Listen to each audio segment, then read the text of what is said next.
There are a number of different reasons why we don't see eye to eye politically, but one of the biggest reasons is because most people have absolutely no idea how the world really works. That's not being judgmental. It's just if you haven't traveled extensively, put yourself into various cultures, if you haven't been to war, a number of different life experiences, if you've never done those, then you get this whitewashed view of how the world works. You pick up your rose-colored glasses and you put them on from your nightstand before you even open your eyes. That's the way you want it, to be honest. Stay in the Matrix. Because when you come out of the Matrix, it's fucking scary.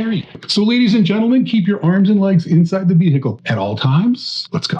You know, we as a nation could stop a lot of this political tribalism if we just took a look at how the world truly operates, and not the way the suburban soccer mom wants it to work. When you pull back that curtain and you meet the wizard, how does he say the world works? Wait! You're not supposed to be in here! Security! Let's start with an example. You turn on MSNBC. There's a breaking story about the president. Can't believe what you're hearing. It's another episode outlining his incompetence, arrogance, and the inevitable path he's leading us down, which only ends in World War III. And never in the history of this country has one man pissed off the entire planet so efficiently. You're so distraught, you drop the remote. When it hits the ground, it flips the box. Ironically, it's the same story, but in this version, the president's kicking ass and taking names. Countries are bowing, wars are stopping, soldiers, they're coming home. Do you see the manipulation? No, Donald, you have to sniff them. Get out of the way, let me show you. I'm not saying which of the networks is lying. I'm saying it all comes down to the agenda they've been told to push. Because if you weren't physically there to see the story unfold, you're hearing what the media wants you to believe. Fuck the truth. The truth doesn't matter anymore. It's about pitting one side against the other and keeping them angry enough to come back for more. The more viewers they have, the higher the ad revenue. And now we're getting to the real reason you're perpetually being lied to. Money! The higher the advertising rates, the bigger the profits. The executives keep their yachts, the news anchors keep their salaries, life is good. Everyone's got the... Except you. You just deleted someone off of Facebook you've known for 50 years. Fuck Bob and his commie views.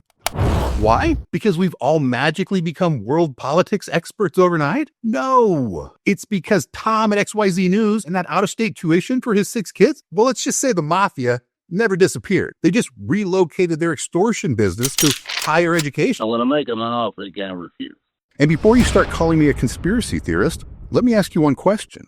How does one man fuck up every single day for 4 straight years? Now, I'm no aerospace engineer, but if you locked me in a room and told me to build a rocket and gave me 4 years to do it, I'd probably come up with at least 1 or 2 parts that actually work. It's statistically impossible to fuck up every minute of every day for 4 straight years. Unless you fucking up is the only way I'm getting that Switzerland chalet my wife won't shut up about. Because if that's the case, then yeah, you could cure cancer by the time I'm finished spinning the story. He cured cancer? So what? He cheated on his wife. He robbed a 7-Eleven at gunpoint. And he pissed on 30. No, wait. 40 graves at Arlington National Cemetery. I have tangible evidence proving he peed all over those graves. I'm not going to show you, but believe me, I have it. In fact, I just remembered seeing him do it. He wrote his full name in urine and even capitalized the letters D and T. Do you get it? Regardless of which side of the aisle you gravitate toward, you're purposely being manipulated into thinking the other side is Satan's spawn, and their only objective is... I will completely destroy anything and everything you've ever loved. And once you understand this, you need to start questioning everything. You need to start thinking for yourself.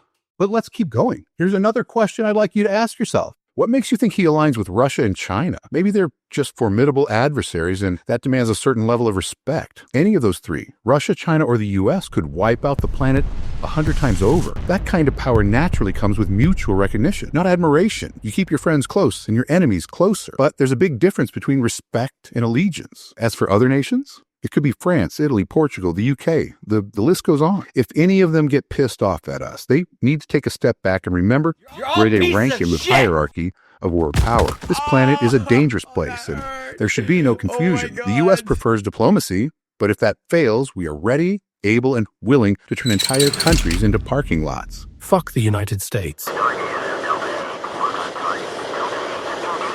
Because those willing to use force when necessary rarely need to. What? The real priority? Purge corruption from the government, get our debt under control, and project strength, preferably reasonably but ruthlessly if necessary. That's how a country prospers while simultaneously maintaining global peace. Or you could go the weak route. redrawing the line in the sand every time someone steps over it. See, the good thing about this, Vladimir, is I can draw all the lines we need, and I can draw them straight, and if you step over one, I can just draw another one, so it's no big deal. But if that's your idea of diplomacy, I'd suggest heading to Babel and signing up for the course named Learn Russian and Chinese in 6 weeks. You're welcome, bitches. Because it's always helpful to understand the person yelling, "Get back to work." This silithium will not mine itself. Get back to work. What the fuck you mean the big guy doesn't get 10%? The bottom line is, you get to pick little Billy up from soccer practice without worrying about bombs falling on your head, because there is an army of savages. These people perform unfathomable acts of violence behind the fake curtain of compassion, understanding, and selflessness. We need to show Chancellor Doe that violence is never the answer. Make it look like a heart attack. Roger that, sir. Oh, you've never heard of us? Then we must not exist. Please tell me you're not that stupid. While the government plays reruns of the movie Rainbows, Kittens, and Lollipops to the suburban housewives who truly believe we can all work this out if we just grab our ukuleles and gather around the campfire. But I can promise you, if you've never been to war, you have no idea what the world looks like when it's not wearing makeup. Because that's when you realize what humans are truly capable of. And when the prehistoric part of our brain shifts into survival mode, we all become capable of behavior we never imagined was possible. You may not like us, but you will respect us.